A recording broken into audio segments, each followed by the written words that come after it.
guidelines, baik itu COPS, Aviagen ataupun yang lainnya, kita harus menyesuaikan suhu brooding kita agar situasi DOC itu nyaman. Parameter yang harus kita lakukan tentunya bukan berdasarkan apa yang ada di guideline mereka sebagai acuan utama, tetapi kondisi real ketika kita lihat DOC itu datang di kandang. Kita bisa menggunakan temperatur rektal. Jadi temperatur rektal itu biasa digunakan oleh kita di kedokteran manusia untuk ngecek suhu adik-adik atau bayi-bayi yang mengalami demam apa enggak. Tapi kita masukkan ke dalam anusnya dan silakan dicek apakah suhunya itu kedinginan atau kepanasan. Nah, suhu yang ada di brooding terkait dengan situasi berat DOC yang lebih besar, di mana dia lebih susah untuk membuang panas tubuh, di mana metabolisme lebih cepat, kita tidak harus menyesuaikan dengan buku acuan, tetapi real fakta yang kita jumpai di lapangan, berapa suhu yang kita cek lewat temperatur rektal itu. Ketika situasi suhunya memang pada range yang normal, maka tentunya berbeda perlakuannya ketika situasi suhunya itu di atas normal. Di guideline maybe 31-32 derajat, tetapi pada saat kita cek temperaturnya ternyata sudah 41, sekian, kita tidak perlu suhu yang terlalu tinggi ketika kita men-set up brooding. Demikian juga ketika kita mendapatkan DOC BM yang di bawah rata-rata. Pada saat kita lihat situasinya suhunya sudah 41, kita nggak mungkin juga memberikan suhu yang lebih tinggi 33, dia akan semakin penting, semakin membuang energi dia, dan ini akan berdampak terhadap situasi stres. Kalau memang suhunya di bawah normal, baik DOC yang kecil ataupun DOC yang besar ketika datang, barulah kita sesuaikan suhu agar situasinya itu pada range yang normal. Pentingnya untuk mengecek 6 jam berikutnya adalah untuk mengetahui apakah perlakuan kita dengan menyesuaikan suhu brooding itu sesuai apa belum untuk DOC kita. Jadi 6 jam itu sebagai titik krusial kita. Kalau kita cek dari rata-rata temperatur rektal itu sudah ke range normal, kita sudah melihat bagaimana penyesuaian suhu itu sudah bisa diterima. Dan kita sesuaikan lagi sesuai dengan situasi bahasa tubuh ayam. Dia tidak akan penting megap-megap, dia tidak akan minum dalam jumlah banyak air, dia akan makan dan minum secara teratur dan tersebar merata. Indikator kenyamanan itu harus selalu dikonfirmasi dengan suhu rektal. Demikian, Mbak. Oke, terima kasih Pak Eko. And one last question for both of you. So for the calculation standard of temperature and humidity, is it similar between broiler and layer? Maybe Harman, you can go first. You mean that when you add temperature and humidity together, that you get to a number, and whether that is the same number has the same effect on the birds, so that they experience heat stress around 100 and that they start dying at, well, depending on what they're used to, etc., around 125 and higher.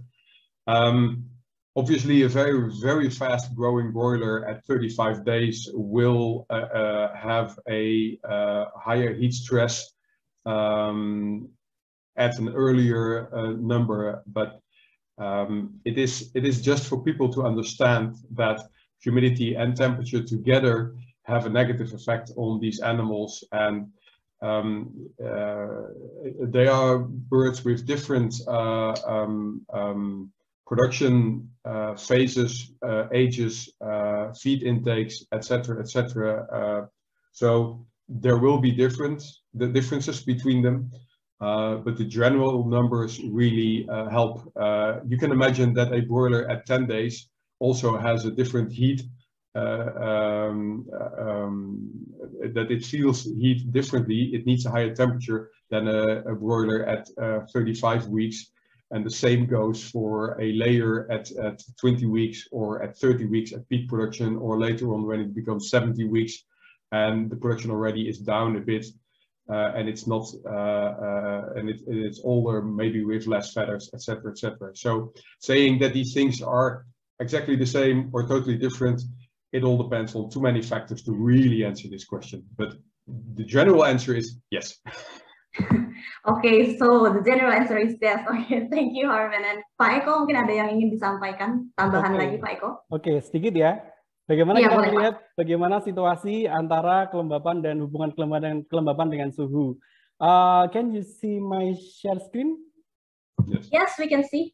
Oke, jadi teman-teman semua yang memang kalau kita lihat dari beberapa pemaparan yang disampaikan oleh Herman, kita harus mencoba lebih detail dan lebih mengerti dampak dari situasi kombinasi antara suhu dan kelembapan yang ini akan berdampak terhadap kenyamanan ayam kita. Jadi pada saat situasi di mana kelembapan dan suhu itu sama-sama tinggi, parameter terkait dengan IHS ini menjadi salah satu hal yang harus kita monitor lebih rinci, terutama di kandang open. Karena di kandang open itu kita tidak bisa memanipulasi kecepatan. Teman-teman bisa melihat ketika situasi suhunya 80 derajat Fahrenheit, pada saat kelembapannya 65, dia fine di bawah 160. Tapi pada saat kelembapannya itu 80, suhunya di 80 derajat Fahrenheit, ini baru dia akan mengalami kenaikan IHS. Demikian hanya ketika kelembapannya naik sampai 85, walaupun suhunya 80 derajat Fahrenheit, tapi kalau ternyata kelembapannya 85, ini dia juga melampaui IHS. Nah, ini yang harus kita waspadai karena heat stress yang muncul ini akan berdampak panjang terhadap pertumbuhan ayam yang ada di kandang kita. Nah, di kandang closed house, ini sedikit bisa kita manipulasi dengan kecepatan angin, di mana kecepatan angin itu bisa kita hitung dengan minimum ventilasi.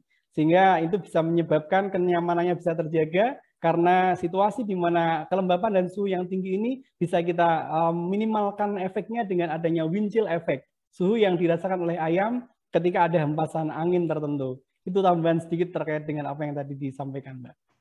Oke, terima kasih Pak Eko atas tambahannya. Karena kita terbatas waktu, jadi kita sangat disayangkan kita belum bisa jawab semua pertanyaannya.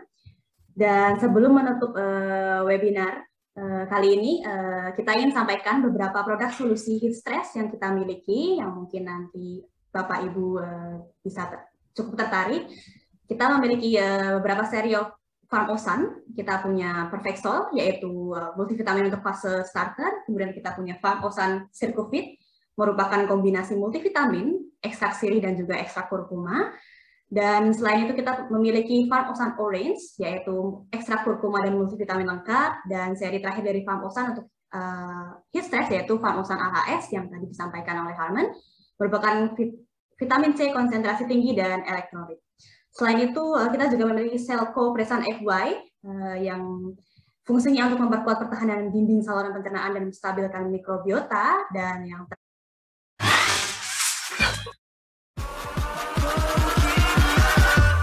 catch 'em all.